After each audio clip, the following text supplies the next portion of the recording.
Émancipation. Fanfiction Harry Potter. Par le studio Kali Records. Catégorie Boys Love. Couple phare Harry Potter et Severus Snape. N'hésitez pas à liker le chapitre et à vous abonner pour avoir la suite. Après son mémorable anniversaire, Hermione a eu avec Harry une longue conversation, au terme de laquelle ils ont tous les deux conclu qu'à long terme, il n'était pas réaliste de garder la nouvelle de ses fiançailles dans le cercle du Nouvel Ordre. Une sorcière de son niveau est certaine de recevoir sous peu d'autres offres qu'elle devra décliner de façon adéquate, au risque d'offenser les demandeurs. La seule chose qu'ils vont essayer, c'est de taire l'identité de son fiancé. En outre, il faut mettre au courant Théodore de l'existence de leur organisation, soit en l'incorporant, soit en le mettant sous un serment inviolable, non seulement pour leur sécurité, mais aussi pour la sienne. À ce titre, avant de le présenter au Nouvel Ordre, ils ont arrangé une réunion dans la salle sur demande le soir suivant pour mettre à plat les choses entre eux, un peu comme une famille. Après les félicitations d'usage, ils se sont installés devant un thé et des biscuits et Harry a ouvert les hostilités sans délai. « Bien, je ne sais pas exactement ce que t'as dit, Hermione, mais en tant que futur membre de notre famille, il est des choses que tu dois savoir. » Théodore hoche la tête pour qu'il continue, intéressé par ce qu'il a à dire. Pour répondre à la menace que représentent Voldemort et les nombreuses erreurs de Dumbledore, j'ai décidé de créer ma propre organisation, une sorte de troisième camp dans ce conflit, dont l'objectif est d'établir une zone grise entre les deux fronts existants. Premièrement, notre programme politique est avant tout d'exterminer Voldemort et ses mange-morts. Deuxièmement, réformer la société sorcière qui, faut bien le reconnaître, a plusieurs siècles de retard, afin de rendre la montée d'un nouveau seigneur des ténèbres plus difficile que ça ne l'est actuellement. Troisièmement, offrir un filet de sécurité à tous ceux qui préfèrent rester en dehors de cette guerre, et ce, sans aucune contrepartie. Il s'arrête un instant pour lui laisser le temps d'absorber ses paroles et prendre une gorgée de thé, car il veut lui démontrer qu'il est tout à fait sérieux. En tant que futur époux d'un membre de haut rang, tu vas avoir accès à des informations importantes et par conséquent, tu constitues un risque pour notre sécurité. Pour cette raison, je suis obligé de te demander un serment inviolable avant que tu ne sortes d'ici. Hermione et moi serions plus à l'aise si nous n'avions pas à te lancer un sort d'oubliette à chaque fois que l'un de nous laisse échapper une information. Harry sourit avec ironie. Si tu le souhaites, tu es le bienvenu pour te joindre à nous, bien que ce ne soit pas une obligation. Théodore l'étudie d'un regard calculateur, calibrant sa sincérité et considérant les options qui lui sont offertes. En donnant son accord pour cette rencontre, il ne s'attendait pas à ce qu'il parle guerre et politique, et certainement pas de cette ampleur. Bon, c'est sûr qu'il devrait avoir appris maintenant qu'Harry Potter n'est pas du genre à perdre du temps pour des sornettes sentimentales. Ce n'est pas tous les jours que se présente l'opportunité de détenir un poids politique de ce calibre, et Théodore sait qu'il a tout intérêt à accepter, puisque c'est ce que la famille Note gagnerait à faire. Qu'est-ce qu'on attendrait exactement de moi si je me joins à vous? À côté de lui, Hermione rayonne de bonheur, car elle sait qu'il a déjà pris sa décision. Harry sourit en la voyant et pose sa tasse. Eh bien, déjà, suivre mes ordres. Ensuite, remplir les missions que je te confierai en fonction de tes capacités. Et bien sûr, de rester discret. Nous préférons opérer dans l'ombre, vu qu'agir différemment tiendrait du suicide. Maintenant, il est indéniable que tes compétences en tant que combattant seront tôt ou tard requises. D'ailleurs, nous offrons un entraînement professionnel à nos membres. Théodore donne son accord d'un mouvement de tête. Hermione apporte la boîte en bois et commence à expliquer dans les détails le contrat.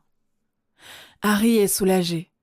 Avoir un autre homme agissant directement au sein de Serpentard soulagera grandement Snape, de même que cela diminuera le risque qu'il soit découvert par le Seigneur des Ténèbres. Après avoir signé et scellé le contrat, Théodore regarde avec empressement les noms. Tous les doutes qu'il pouvait avoir se dissipent dès qu'il voit le nom de Snape y figurer. Et bien qu'ils soient peu nombreux, les autres sont tout aussi très impressionnants. Bienvenue dans le nouvel ordre, Théodore note. Par la présente, je t'offre le poste d'agent de liaison avec Serpentard. Ta principale fonction sera celle d'un conseiller et d'un informateur sur tout ce qui touche à la maison Serpentard dans l'enceinte de l'école. De même qu'en dehors, tu travailleras aux côtés du professeur Snape, en l'assistant pour dégoter de nouvelles recrues et encadrer les gens qui ont désespérément besoin d'aide. Acceptes-tu ? Oui, j'accepte. Très bien, Harry sourit avec amusement. S'il te plaît, souviens-toi qu'offrir de l'aide à quelqu'un n'est assujetti à aucune condition. Nous acceptons les remerciements, les faveurs, la loyauté, l'argent et toutes sortes de paiements, bien évidemment, mais seulement si cela est offert librement. Et là encore, il voit ce regard étrange, mélange d'admiration et de crainte, cette fois avec en plus une sorte d'incrédulité. Harry ne sait vraiment pas ce que ça veut dire. Il soupire et remplit à nouveau sa tasse. Maintenant que l'affaire est conclue, je voudrais savoir ce que vous avez en tête pour le cirque social que vos fiançailles risquent de générer. Fit Lebrun en s'adressant cette fois aux deux. Assumez, se met à grogner Hermione, ou du moins j'y serai contrainte. Je vais ouvertement porter cette bague après que l'on ait annoncé aux membres du nouvel ordre et je vais simplement me contenter de ne répondre à aucune question. Théodore acquiesce en faisant des cercles dans son dos pour la réconforter. Ce serait imprudent de faire une annonce publique tant que nous sommes encore à l'école. Après, nous allons immédiatement nous marier et il ne sera plus nécessaire de le cacher. Les deux jeunes gens se sourient avec tendresse et, malgré lui, Harry ressent tout petit peu de jalousie face à leur bonheur. Après tout, c'est exactement ce qu'il a toujours désiré pour lui-même. Il repousse l'idée rapidement, quoiqu'en parlant de jalousie, Ron va nous poser problème. Il les avertit. Beaucoup de problèmes, et je ne veux pas trop intervenir. Il regarde Théodore qui hoche la tête pour signifier qu'il a reçu le message. Aussi longtemps qu'il ne le tue pas, ou qu'il ne le démembre pas, Harry accepte toute forme de représailles. Ennuyée, Hermione suit l'échange. « Dites donc, je peux gérer moi-même les gens comme Ron, merci bien !» insiste-t-elle avec force. « Bien sûr, mon amour !» Théodore lui picore les lèvres et reçoit en retour un regard assassin. Harry se mord la langue et décide sagement de ne pas commenter. Le reste du mois de septembre s'est installé dans une routine bien huilée, entre les cours, les devoirs, ses recherches privées et ses études, ainsi que l'entraînement au combat avec Severus.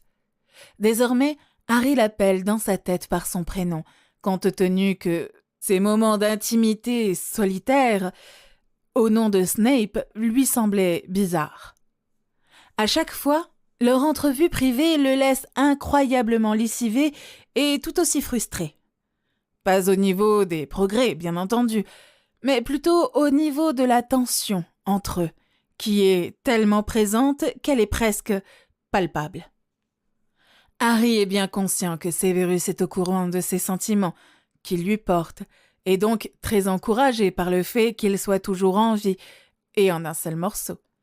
Pour faire encore mieux, il pressent que ses avances ne seraient pas rejetées, même si, comme c'était à prévoir, Severus ne les a pas initiées. Harry sait qu'il doit faire le premier pas.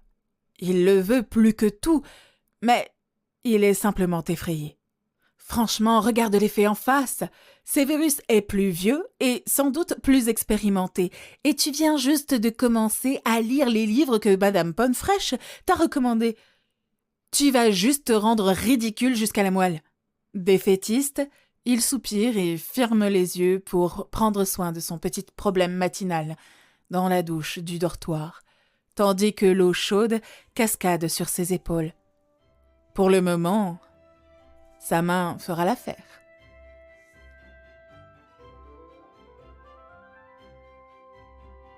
Le 1er octobre, c'est enfin le début de la vente que tout le monde attend. La Gazette du Sorcier l'a annoncé avec emphase dans son édition du matin. Cependant, c'est la disparition de Madame Malfoy la nuit dernière, sans la moindre trace, qui semble intéresser le plus. Quel mystère! Il sourit dans sa tasse et jette un œil à Malfoy en train de replier avec une inquiétude habilement feinte une lettre probablement émise par son père qui lui annonce la nouvelle.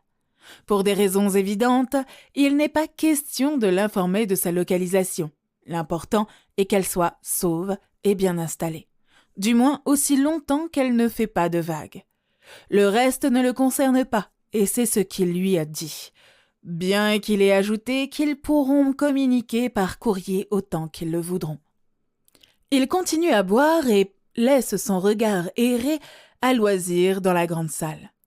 L'enthousiasme initial, ou tollé pour certains, à propos de la présence d'une bague de fiançailles plutôt ancienne et coûteuse aux doigts d'Hermione, semble s'être dissipé pendant la semaine. Toutefois, elle est toujours constamment accostée, dans la salle commune, la grande salle pendant les repas, et même dans les couloirs entre les cours, et pratiquement par n'importe quelle personne. Les membres du Nouvel Ordre font en sorte de ne jamais la laisser hors de leur vue pendant très longtemps, puisque les personnes en question ne sont pas toutes amicales ou simplement curieuses. La réaction de Ron a été particulièrement désagréable, et Harry en grince encore des dents en s'en souvenant. L'affrontement verbal s'est révélé assez laid, mais lorsqu'il a dégainé sa baguette, les choses ont commencé à dégénérer. Heureusement, le rouquin a réussi à ne pas la toucher avec le sort qu'il lui destinait. Hermione est bien trop forte pour ça. Mais à voir la couleur du résidu absorbé par son bouclier, ce n'était sûrement pas un sort de première année. Et c'est là qu'Harry a pété un câble. Il est resté en dehors, sur l'insistance d'Hermione, assis à regarder leur échange avec calme. Mais être le témoin de l'attaque l'a conduit à la rupture et sa colère a pris le contrôle. Il a bondi de son siège, épinglé Ron au sol et l'a roué de coups à la mode moldue. Personne n'est intervenu, jusqu'à l'arrivée de McGonagall qui l'a écarté.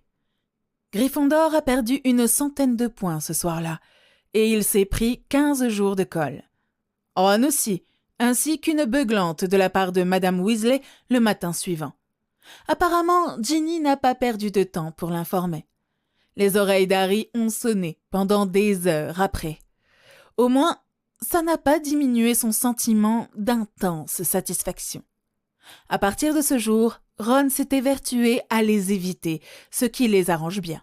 Pour le moment, la colère de Théodore ne s'est pas abattue sur lui, mais ça ne devrait pas tarder. Et lorsque ça arrivera, ce ne sera pas beau à voir. Dumbledore, avec son attitude de se mêler de tout, a demandé le nom du fiancé d'Hermione, au prétexte de la mettre en garde contre une décision trop hâtivement prise et les dangers d'un mariage avec un homme au caractère et aux intentions inconnues. Elle l'a rassuré que l'homme en question avait signé un contrat de fiançailles et lui avait offert une bague qu'elle ne pouvait pas lui donner son nom puisque son fiancé avait insisté sur sa discrétion. Évidemment, ça n'a pas convenu au vieil homme, mais incapable d'obtenir quoi que ce soit d'elle, il a laissé tomber. Harry sourit encore, mais se cache dans sa tasse. Il porte son regard dans la direction de la table principale. Le directeur semble encore de mauvaise humeur. Souvent, ces derniers jours. Il le cache bien. Malheureusement pour lui, Harry a appris à le lire suffisamment bien pour pouvoir l'affirmer. Très bonne chose. Après tout, ce qui perturbe Dumbledore est une source de satisfaction. Le vendredi 25 octobre, Théodore a suivi Hermione dans le passage à l'âge adulte et a choqué ses professeurs et toute la maison Serpentard par un changement radical dans son comportement. Harry, Severus et lui ont décidé qu'il serait judicieux de montrer son vrai visage afin de montrer l'exemple et faire partager ses vues à ses camarades. Harry a constaté qu'il y avait mis beaucoup d'entrain, un peu trop même. Le soir, ils ont organisé une fête surprise dans la salle sur demande. Théodore a soufflé les bougies et ouvert ses cadeaux avec un air presque choqué, à tel point qu'Harry a eu pitié de lui. Lui aussi, lors de sa première année, il lui a fallu du temps pour s'habituer à avoir des amis. En tout cas, c'était génial. Le lendemain matin, ils ont d'ailleurs tous eu besoin d'une potion anti-gueule de bois, vu que cette fois, Neville et lui s'étaient procuré des trucs plus forts que de la bière au beurre. Mais ça valait la peine.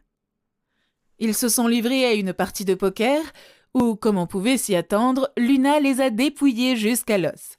Heureusement qu'ils ont misé des jetons et non de l'argent. Après, ils étaient suffisamment éméchés pour jouer à action ou vérité, permettant à certains d'obtenir assez de matière pour faire chanter les autres pendant des années. Le moment le plus embarrassant pour lui a été de révéler ses préférences et la personne qui suscite actuellement son intérêt. Étonnamment, personne, pas même Théodore ou Neville, n'a été surpris. Suis-je si évident ? Apparemment, songe Harry alors qu'il marche sur le chemin menant à Préolard en compagnie de ses amis. On est le dernier week-end avant Halloween et c'est leur première visite au village. Aujourd'hui, il a beaucoup de choses à faire, s'acheter des nouvelles lunettes, stocker tout ce dont ils ont besoin et, qui sait, commencer l'achat des cadeaux de Noël. Sa liste s'est allongée considérablement, même avec un ami en moins. Théodore s'est arrangé pour obtenir l'autorisation de quitter l'école, jusqu'à dimanche pour pouvoir passer son permis de transplanage et régler son héritage avec les gobelins. Seul le nouvel ordre sait qu'il va emmener Hermione avec lui puisque c'est à eux que revient la charge de la couvrir. Alors qu'ils atteignent la rue principale, la première chose qui attire l'attention d'Harry, c'est la présence remarquée des aurores et de quelques membres de l'ordre du Phénix s'affairant autour d'eux.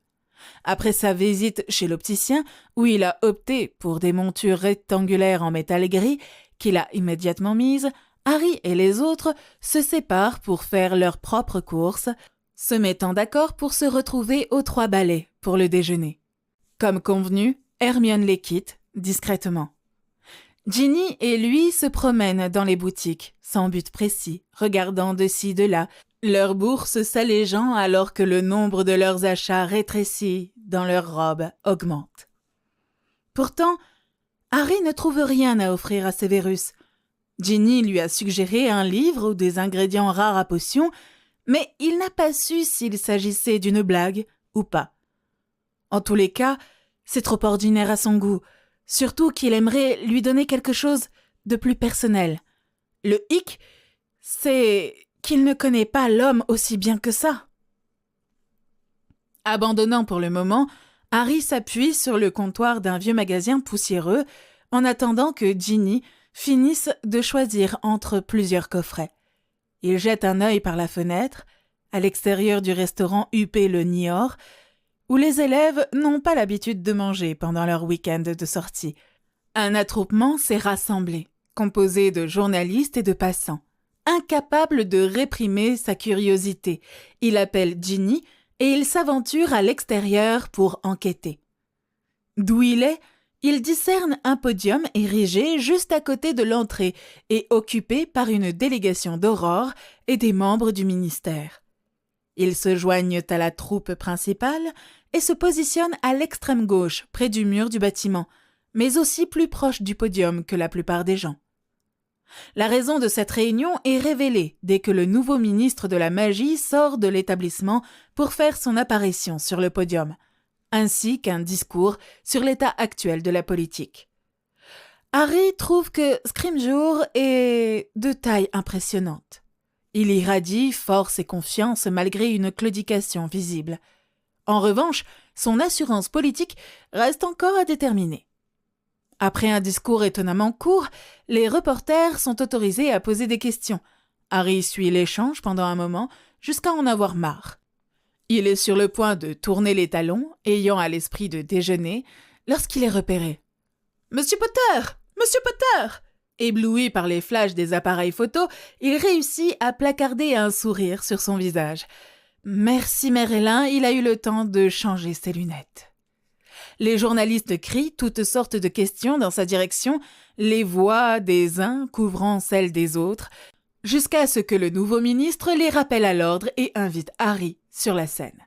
Sautant sur cette excellente occasion, le brun lance un sonorus et prend la main du ministre.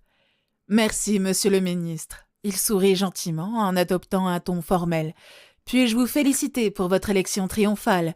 J'espère sincèrement que vous ne répéterez pas les erreurs de votre prédécesseur. » Les yeux de Scrimgeour se rétrécissent légèrement, bien que son sourire poli reste en place et soit pris par les appareils photo, lorsqu'il fait une brève inclinaison en signe d'aval. Bien, un regard acéré pour changer. Harry se tourne vers les journalistes, un visage expectatif.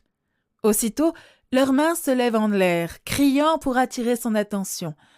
Il désigne alors un sorcier chauve d'âge moyen, juste en face de lui. « Walter Witchwick, du London local, Monsieur Potter. Par le passé, vous avez eu quelques désaccords avec le ministre. Allez-vous soutenir l'actuel gouvernement en dépit de ce passé ou décider de rester en dehors de la politique ?» En tant qu'héritier de la famille Potter et de la famille Black, je ne peux me permettre de rester complètement en dehors de la politique, Monsieur Witchwick. Même si cela me rendrait la vie plus facile. Lâche Harry avec un amusement, recueillant quelques ricanements ici et là. Mais pour répondre à votre question, l'actuel gouvernement est encore en gestation, donc je dirais que je vais attendre et voir. Toutefois, je n'ai pour le moment aucune raison de douter des compétences du ministre pour remplir son devoir au meilleur de ses capacités. Il s'incline devant Scrimgeour, qui l'imite en retour. Puis, il donne la parole à une jeune sorcière sur la droite. « Bess Belby, de la Gazette du Sorcier, Monsieur Potter, quelle est votre réponse à la vague d'attaques lourdes d'il y a 3 mois ?» Harry se recompose un visage sérieux. C'était la première depuis le retour de Voldemort. Tous les gens présents tressaillent à l'unisson. Mais je doute sincèrement que ce sera la dernière. Seuls les foyers de nez de Moldus ont été touchés, mais il ne mettra pas de temps à gagner en confiance pour s'attaquer à des maisons de sorciers. Je vous exhorte par conséquent à fortifier vos maisons, aussi fort que possible, et de prendre toutes les mesures de sécurité pour assurer le bien-être de vos proches. « Mais qu'est-ce que vous allez faire ?» se met à crier quelqu'un depuis la foule, déclenchant une mer de murmures agités. « Ce que je vais faire ?» Harry lève un sourcil en les fixant. « La question serait plutôt ce que vous allez faire. » Son regard balaye l'assistance, et il ne distingue que de la confusion sur le visage. « Ah, je vois », ricane-t-il, dans sa meilleure imitation de Snape. « C'est moi qui ai été élevé par des Moldus, mais il semble que c'est vous qui avez besoin d'un rappel. » Il sort sa baguette et la tient au-dessus de sa tête pour que tout le monde puisse la voir. « Mes chers concitoyens sorciers et sorcières, dois-je vous rappeler que chacun d'entre vous détient une arme fatale entre vos mains? Alors pourquoi vous ne l'utilisez pas pour vous défendre de ceux qui vous font du mal ?» Il les dévisage avec dérision, voyant leurs yeux écarquillés, avant de rengainer sa baguette. « Vous attendez quoi au juste ?» rugit-il en les faisant sursauter et reculer, comme s'ils venaient d'être brûlés par le feu dans ses yeux. « Vous attendez que les aurores viennent vous sauver ? Faut-il vous redire que le département de la justice est malheureusement en sous-effectif et que son budget est scandaleusement bas ? Les aurores ne disposent pas du personnel pour répondre à chaque appel, et encore moins à temps. Ou alors vous attendez que je vous sauve ? Reprend-il avec un moment de silence. Je suis quoi pour vous ? Un Dieu tout-puissant qui va répondre à toutes vos prières ? Dois-je vous expliquer que les guerres ne se font pas, ni ne se gagnent, que grâce à un seul homme ? Qu'est-ce que je vais faire ?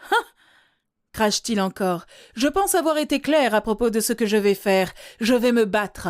La seule question maintenant, c'est allez-vous vous battre aussi ? Ou allez-vous rester planté là, à regarder vos femmes et vos filles se faire violer, et vos maris et vos fils se faire tuer devant vos yeux ? Vous venez d'écouter Émancipation, une fanfiction Harry Potter, par les studios Calu Records. Si vous avez aimé ce chapitre, n'hésitez pas à le liker. Si vous voulez être notifié du prochain chapitre, n'hésitez pas à vous abonner.